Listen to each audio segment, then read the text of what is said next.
신원이었습니다.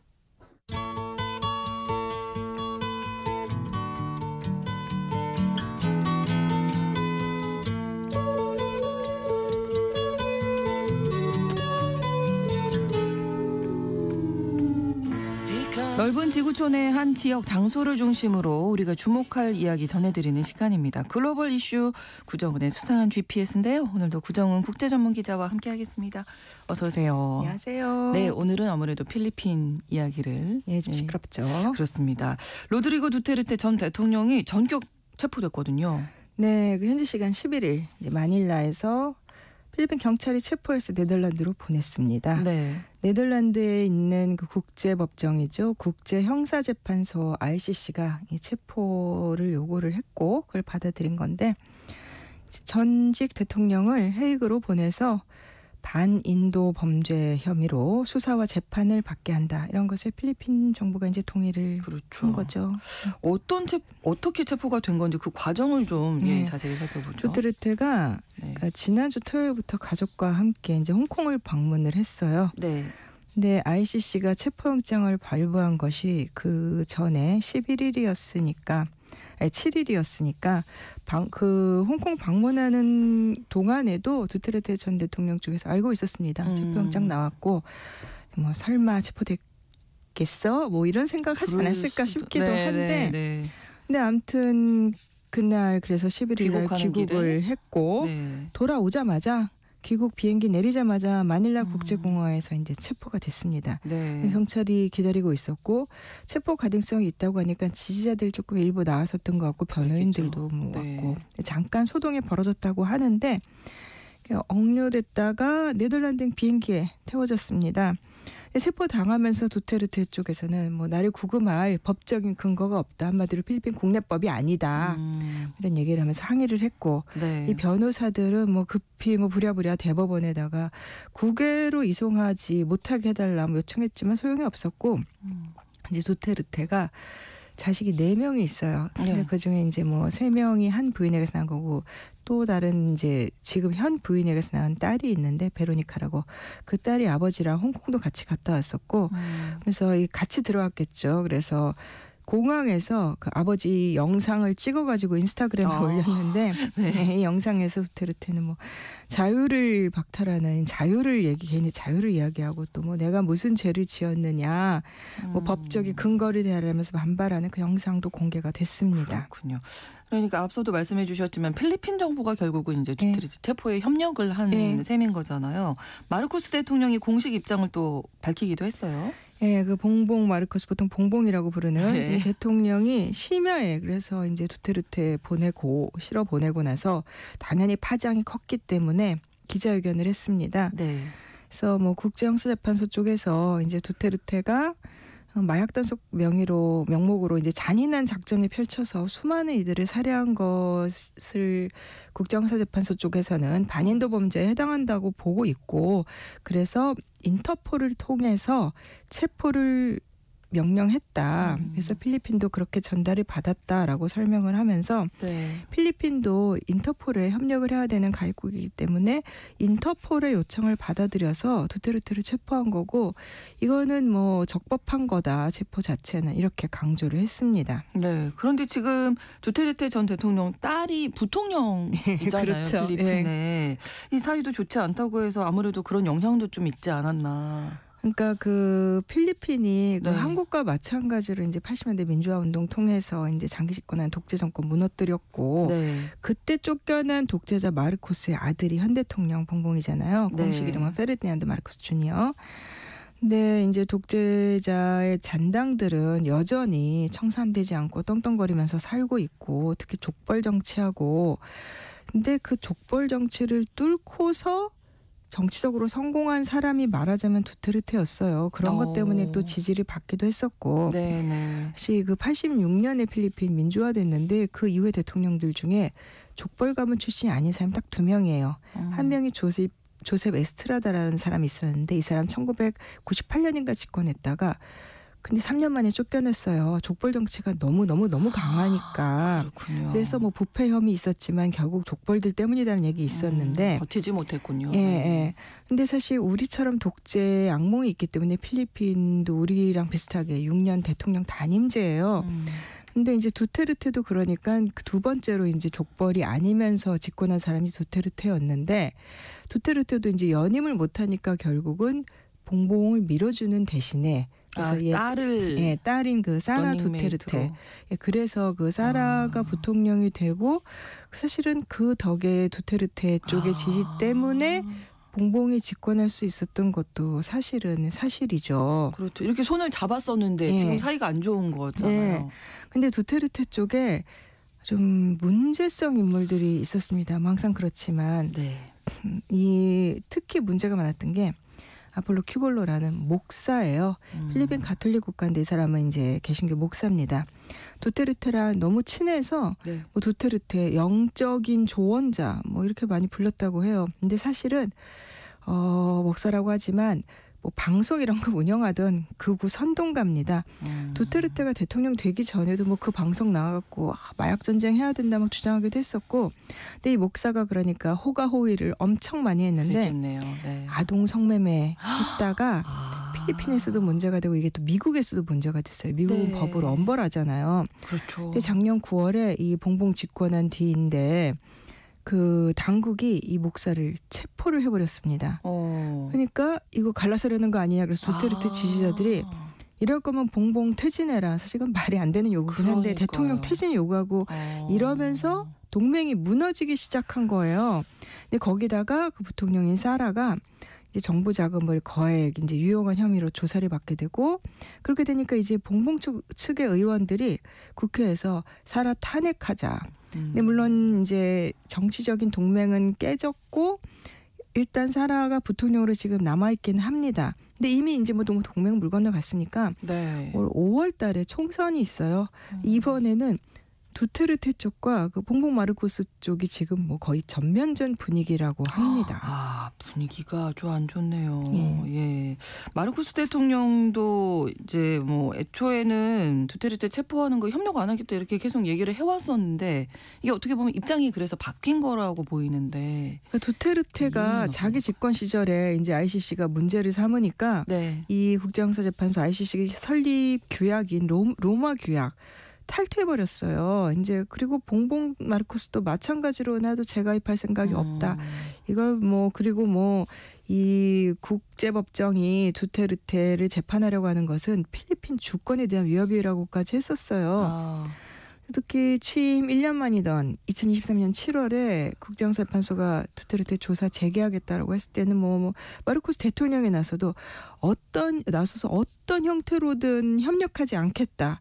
작년 초에 한 말을 보니까 100번째로 말한다. 필리핀에서는 ICC 관할권 인정하지 않는다. 조사 돕기 위해서 손가락 하나 움직이지 않을 것이다.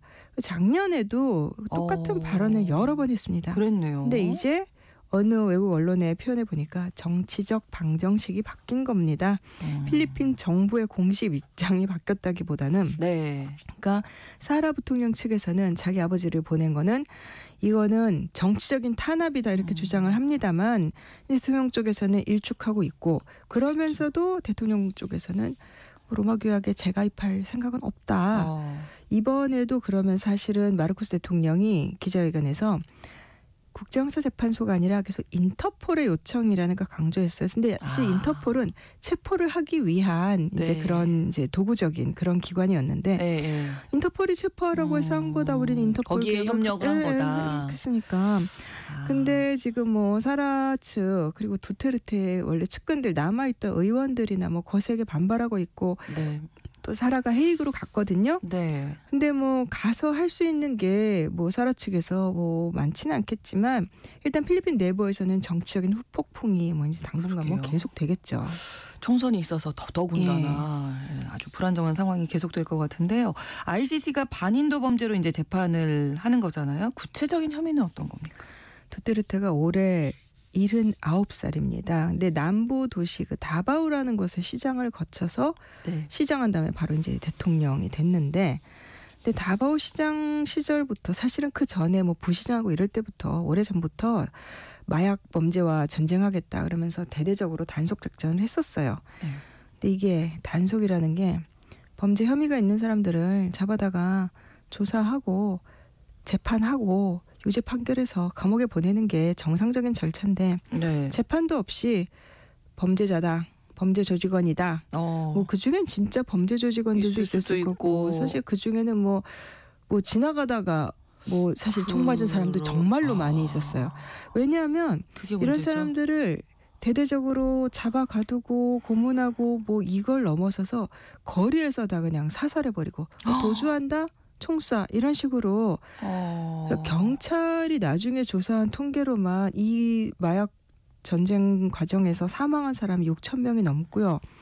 그 인권단체들은 뭐 3만 명이 넘는다 이렇게 주장을 합니다. 네. 그래서 국제형사재판소가 이제 두테르테 태운 비행기가 마닐라 공항 떠나서 해역으로 오고 있을 때 짧은 성명을 냈는데 2011년 11월부터 2019년 3월까지 필리핀에서 저지른 반인도적 범죄로 보이는 살인 혐의로 두테르테에게 체포영장을 발부했다. 네. 이렇게 확인을 했고 이 체포영장 내용을 AP통신이 보도를 한 걸 보니까 광범위하게 체계적으로 피해자들을 공격했다고 볼 만한 합리적인 근거가 있다.